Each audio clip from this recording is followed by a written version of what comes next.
A radioactive spider bites a teenager and somehow he wakes up able to bench press a bus and walk on ceilings. Cute story. Absolute nonsense. Let's talk about what would actually happen if Spider-Man tried to exist in the real world, and why real biology would cancel this superhero origin story in about 4 seconds. What if Spider-Man were real? First problem, the radioactive spider bite.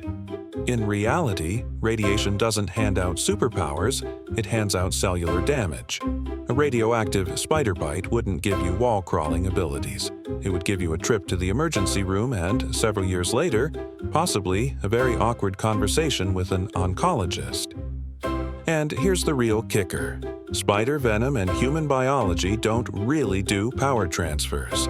You wouldn't gain spider DNA abilities any more than eating a chicken wing gives you the power of flight. Science. 1. Origin story. 0. Let's pretend the bite works anyway, because we're having fun.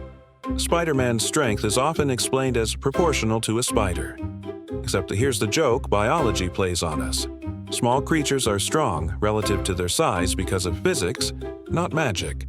Scale a spider up to human size, and its impossibly thin legs would need to support drastically more mass. Its exoskeleton would basically collapse under its own weight like a poorly stacked Jenga tower.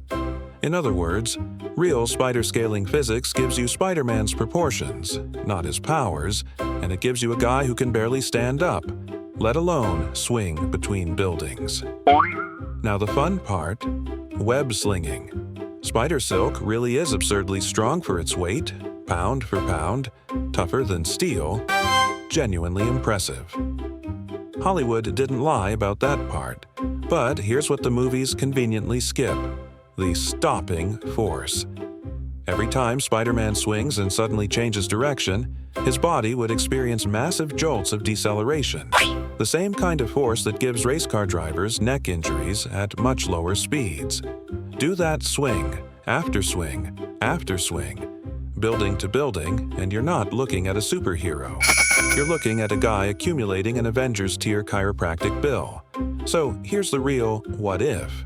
If Spider-Man existed exactly as drawn, he wouldn't be swinging past skyscrapers saving the city.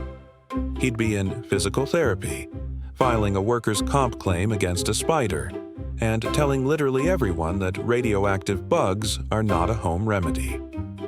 If you want to know which superhero would actually survive contact with real-world physics, that might be our next video. Subscribe so you don't miss it.